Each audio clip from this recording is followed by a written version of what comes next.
I think kahit siya. Parang Okay. may Uranus na din kasi. Kasi parehas sila ng posing minsan na slide. Sulubot ng sword. Alam naman Oo. natin.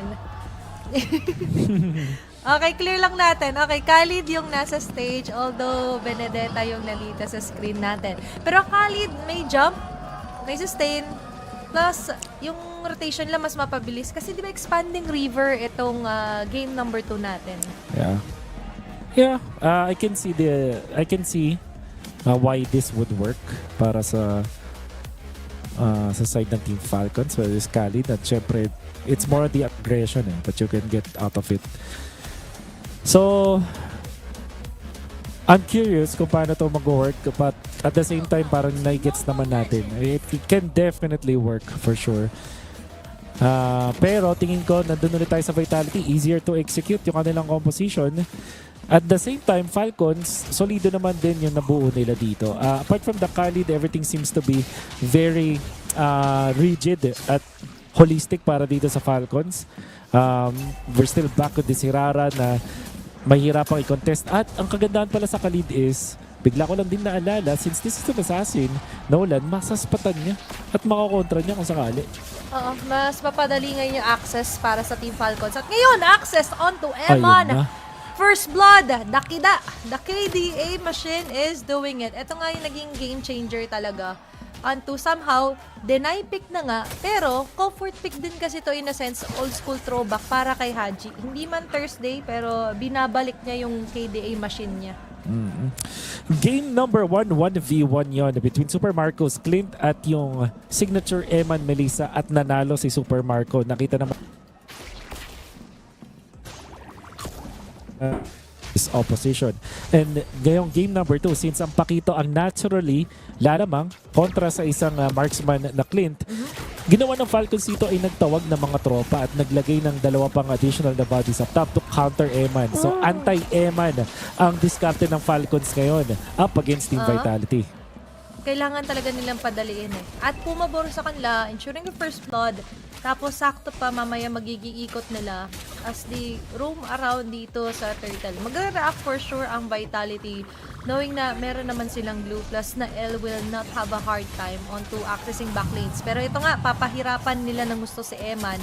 Very Eman, anti-Eman yung nagiging galaw dito. And Super Marco ay muntik na makukuha yung kill na yon. But at least, it's all about making Eman away. Hindi siya aabot na mag-contest, hindi mapapataba ng Vitality. That's 4 members now trying to contest the turtle. Papasok agad. There's going to be the traps and the hunts of the arrows sa tatama. Sina El pa mate-take down. Kapalit man ito ay si Kyle. Pero Super Marco will make the most out of it. May habol pa nga na segment to sa baba. Moreno will fall down. It's going to be multiple men down for Vitality at ngayon ng Falcons pa makakalamang. Unbelievable! Oh, di pa po si Aji. Paano naman? May nasama pa sa promo si Eman. Grabe! Naglalakad lang sa gitna. Nagdali pa ng ligaw na bala ni Haji. And that will mean the turtle for sure para sa Falcons. Tapos napabuti pa doon yung combo nila ni Ogwen. The duo mid is doing it. Ngayon si Finn is going to be the man in target at nowhere to go na nga but to go down. Sobrang daming nakalap na sources doon ng Falcons at hindi sila basta-basta nagtatantan.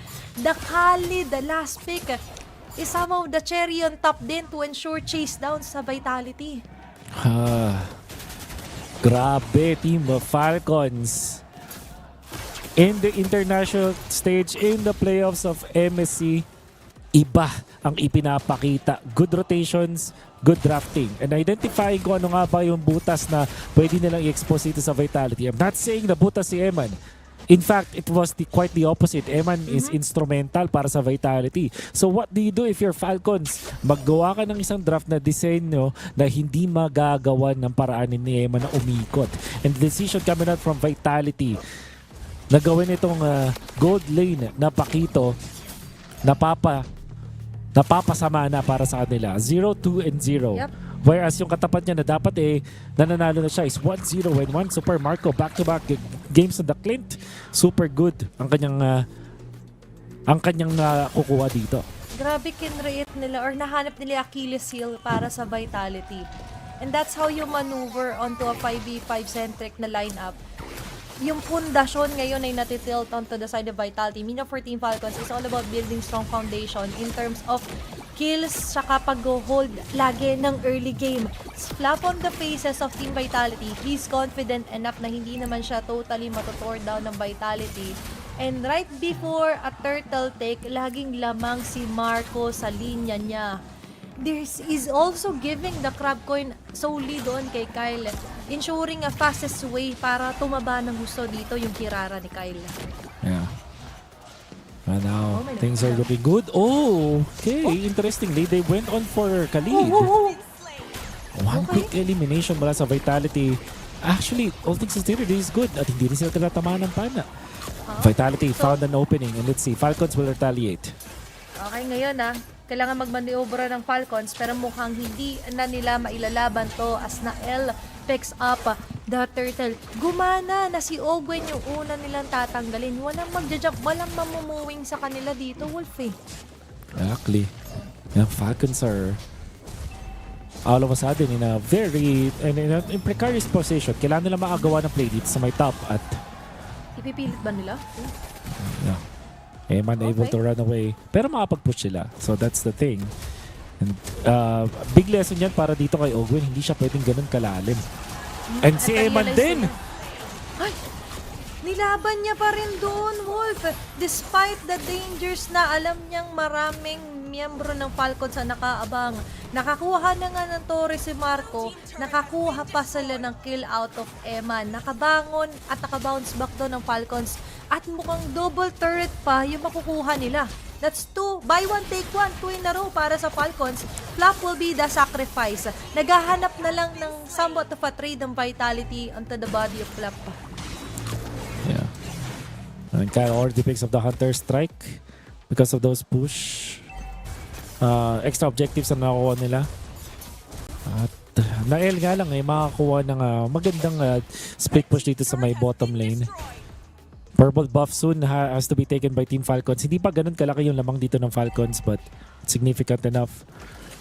And then they will try to control this again. At walang contention mula sa Vitality. Hindi sila mangangarap at mag-aasim. Mag-clear na lang sila ng mga gilid sa ngayon. Ang advantage naman ng Pakito plus Nolan, sobrang kate sa pag-split push. Sabay pa sila ng ginagawa. So for Falcons ba, pipilitan talaga sila to react in some way. But also be careful, be wary nga dito sa tahimik na version muna for now ng Vitality. Looking at the gold distribution, may lead talaga si Super Marco pero sumatotal for Eman, unti-unti siyang gumagapang ulit paakyat dito, Wolf eh. Lalo may 30 na ilalaban. Okay, Donus welcome. Isa makukuha. Minus 1 agad dito. It's going to be Ogwen yet again. Pero makakapagkawin pa rin ng Raging Sandstorm. Glooms will be there to end his life. Falcons ngayon, kulang man. Pero mukhang i-go pa rin yata nila ang laban. Yung araw hindi tatama. Finn with a concealed play. Andyan yung spread. Nakatarget sila kay Flap. Andyan na naman yung mga traps manggaling kay Haji to disrupt yung process dito ng Vitality. They know kompletong 5 ang magtatry na ilalaban itong neutral objective na ito. Kaya hindi rin basta-basta binibitawan nila kailang posisyon. Papasok agad. It's going to be Flop! Taken over here by Eman. At kasabay pa nun ay swiftly ding masesecure ng Vitality yung Jungle Cup at Turtle sa kanila. And now we're seeing the reservations sa isang Khalid. Ang lambot at daling patumbayan niya. Free target for Shogun. Seems like ganun ulit yung mangyayari dito as they catch him once again, forcing the flicker at mapapatay pa rin in the end. Falcons, sila naman yung nahanapan ng butas at ang naging sagot dito ng Vitality. Laging bigyan yung libreng pagkain nila, which in this scenario is going to be Ogwen. 3 back-to-back deaths and now Vitality up on top. Yung minus 1 nila na patuloy-tuloy against Ogwen, naging effective na at ngayon, Falcons pa ang kailangan maghabol. Okay, that took a 360 turn. Tapos, achievable na sa kanila ngayon yung ganyang instant pasok, even if it's a Uranus. Kaya na ng mga fracture dito. Nagpuputukang rifts for Nael to totally tore down Flap. Ngayon, yung kaninang significant lead ay nasa side na ng Vitality. At ngayon, minus 1 na naman. Isolation play onto Flap. Immediate takedown. Papasok sila Finn. Pero para sa ibang mga members, mukhang GG. Atras muna tayo dyan. Makikita ni Eman si Kyle. Pero for Kyle, hindi ganoon ka-worth it na makipag 1v1 knowing Apakito has the kits, has the shields. Kayang tumagal kung sakaling mahirarang humarap sa kanya. Nagkakagulo-gulo sa mapa. Super Marco nakapitan. Gustong ilapit doon sa mga kakampi. Pero enough na agad si Finn to totally take down the Flint. At pati si Nail ngayon sa likod. Nagkakaroon ng mga AC access kay Haji. Kyle and Nogwen wants to go for a trade pero hindi magsasucceed. It's Vitality taking down 2 crucial members ng Team Falcons. Oh, that is super bad. Disastrous even para dito sa Falcons. Makikita natin sa replay. And it's because of Finn. Flicker play na yun. Nasakyan dito si Super Marco. The worst target to be in. At nakita pa natin yung shutdown dito ni Nael. At ngayon, lahat ng control na meron ng Falcons, lahat ng sinasabi nating maganda sa mga pinakita nila, lahat yun nabura na. And now this is gonna be so Vitality-sided, this game. Gonna be a difficult fight now for sure. But we'll see. Kinain na rin si Ogwin. Ganun talaga yung trip nila. Trip talaga nila sa Ogwen. Pero ngayon makapagsalit sa Salman, pero may mga nakaabang agad Oh, Angry no. Glooms. Instead na pag-initiate, yung Raging Sandstorm na pangtakas, hindi magiging na para makatakas totally dito sa kamay ng Vitality. Chase down para kay Nael. Pinakula na naman yung mga fractures nagpuputukan doon sa mga mukha ng Team Falcons. Immediate takedown. Dalawa sa haharap ay tanggal na. Pati yung magdadamage sana na Super Marco ay mabilis nang naa-access ng Vitality. Ganun lang nila. Pinapatumba si Daddy Ogwin. And that is not a good sign at all para dito sa Falcon. Super Marco being taken out. Ogwin forced to flickers, forced to Raging Sandstorm into safety. Grabe. Ay, hindi talaga nag-work again. Ito lang talaga yung masasabi nating naging problema para sa Falcons and Vitality. Big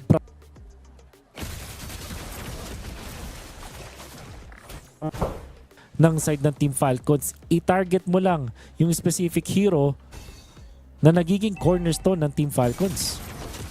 At alam naman natin kapag ka na-chip out yung corner na yun, hindi na siya magiging as a whole para sa Team Falcons. And they found the answer kumbaga doon sa problema nila kanina na lagi silang disrupted. 'Di ba? Pa ngayon for Vitality, malaking bagay din na lagi nila sinasama na si Eman. Eman so far is unstoppable. Tumatama man yung mga pana. Ngayon ma-engage ng burst down kill onto Moreno ba? Pero hindi. Ngayon, for Team Falcons, kailangan nilang umatras. Nagkaroon sila ng isang kill doon onto Moreno. There's going to be a Lord na kailangan tunawin. Enough naman yung kits to totally tore that down. Flap with a chase down. Si Eman at Shogun ang kanyang hinahawakan. Andun yung mga knockout punches. Pero para sa Vitality, they've got what they need. Atras na muna sila.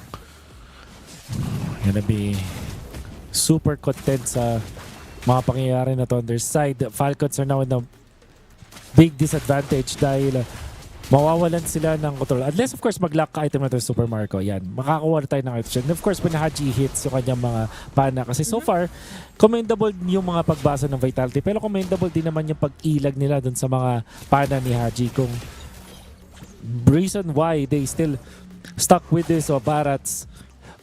Ang galing kasi mag-minus 1 ng isang Barats and ang dali para makakuha ng isang -1. And additionally, pwede rin talaga siyang panghanap dun sa mga traps. In some ways, pwede niyang tangkin yung pana dahil meron naman siyang resilience so mabilis lang din siyang mawawalan ng stun. There was a time nung MPL Season 6 kung saan puro Selena mga teams and Barats yung ginamit din nila para kontrain yun. At nakikita naman natin ngayon yung konting semblance ng ganong klaseng meta. Kung kaya rin willing ang Vitality na laging i-first pick ito. Ngayon, in your face na naman si Shogun onto Flap. Finn with a great hiding spot. Kung sakaling lumalim doon sila Ogun pwede talaga siyang ma-GG na naman. Meanwhile, yung mention nga, yung very nice targeting din nila dito onto preventing na ma-hit ng mga arrows. Plus, yung pagma-1 nila onto Team Falcons. As you mentioned, pag sa sequence of events may isa lang mawala, hindi na kompleto yung magiging story, yung combination, yung plot para sa Team Falcons. Kaya ngayon, they move us to na hindi na lang laging si Ogwen lang mag-isang roam around. As much as possible, merong mga nasa area of influence sa kung sakaling may matalunan. Gumana naman yan kanina yung risk na Anton Moreno. It paid off well. Nakapag-extend pa sila ng enough time to ensure na hindi sila agad ma-end dito ng Vitality. Now, it's going to be a lord na kanilang paglalabanan at maagang makakaposisyon ditong Vitality. Tatama yung arrow. Diyan man si Ogwen, pero hindi pa yata ito yung time para mag-jump in sila fully.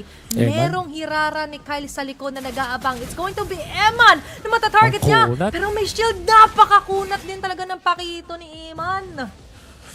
Not even a scratch, not even a dent. Ni man lang ininda. Grabe. Pero harapan pa rin ni Kyle at talagang guguho nila dito si Eman. Not sure if this is a good idea at nawawalan ng control dito ang side ng Falcons. At itatry talaga nila dito. Pipilit nila, maiwasan ma, side step, flicker in para dito kala Ogwen. All Uy, in, tatlo yan. nabuhay. Laban sa isa, nabuhay pa rin. Nakapag-buy ng enough time doon si Eman. Nakabasag man ng tore doon ng Falcons. Pero yung Lord, sinaglit lang din nila na El. Hindi yata worth it para sa mga members ng Team Falcons to sacrifice a lot of resources just for that kill. Yep. And enough na to para magkaroon ng malaking momentum ulit ang Vitality. Para kay Eman, the fact na tumagal pa siya doon means na kayang-kaya na niya sa next time na magkakaroon sila ng harapan at na ganun yung mangyari, na mabuhay pa rin siya. And at this point, alam na rin niya yung mga pinaplano ng Falcons. Talagang siya yung tina-target. Anti-Eman ang ginagawa dito ng Falcons. Noong mga unang mga minuto, gana pa eh. Pero ngayon, nararamdaman natin minsan baka nasosobrahan na sila sa pag-focus dito kay Eman. Dapat hindi tayo masyado tunnel vision. Kailangan mong tignan yung whole picture kasi sa ngayon nakabuong mapa ay hawak ng Vitality. Kahit yung taas ay naka-flow na rin ng gusto. They're reacting to the Lord sa baba. Matutunaw naman at sapat yung damage para dito kay Super Marco. Pero tumalon! Detonas welcome! Siya pa yung makakain unstoppable kill. Sakto sa pagpuno ng mga fractures dito kay Nael. Ang buhay na pagputok din dito kay Super Marco. Flop as well will pull down. Nagkaroon ng big dent dito sa base ng Team Falcons. Ang nangyaring take nila doon kay Eman. Concealed play, rekta lang kay Haji. Nag-flicker in na rin dito. Ang Vitality naka-focus par. May wave na naka-abante. Kompletong 5 pa rin ang umaabante dito para sa Vitality. Gusto nilang tapusin agad. At yung base ngayon, ang kanilang ilalock in na Team Vitality ties the score with a 1-1.